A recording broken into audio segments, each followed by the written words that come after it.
मेंढ्या चारण्यासाठी बुलढाणा जिल्ह्यातून आलेल्या एका शेतकऱ्याच्या अज्ञात आजाराने अचानक 40 ते 50 मेंढ्याचा मृत्यू झाल्याने मोठी खळबळ उडाली। महादेव सिंगळे असे शेतकऱ्याचे नाव असून बुलढाणा जिल्ह्यातून अकोला जिल्ह्यात मेंढ्या चारण्यासाठी ते दरवर्षी येत असतात।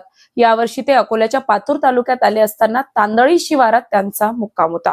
मात्र गेल्या काही दिवसांपासून त्यांच्या मेंढ्यांचा अचानक मृत्यू होत आहे। आतापर्यंत 40च्या वर मेंढ्या दगावल्या असून यामध्ये या शेतकऱ्याचे 8 ते 10 लाखाचे नुकसान झाले आहे। या मेंढ्याचा नेमका मृत्यू कशामुळे झाला अद्यापही कारण समजले नाही। या घटनेची माहिती पशुवैद्यकीय अधिकाऱ्याला देण्यात आली असून पुढील तपास सुरू आहे।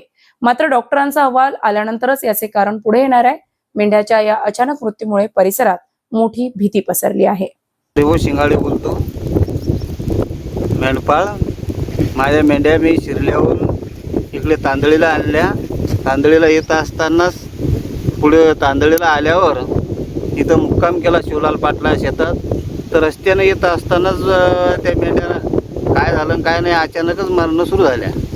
तर इथं या शेतात आल्यावर मी भरपूर मेंढरं म्हणजे 50-60 मेंढरं मेले। तर ते शासनानं काहीच दखल घेतली नाही आणि शासनाने त्याची भरपाई करून द्यावा हे आमचं म्हणणं आहे।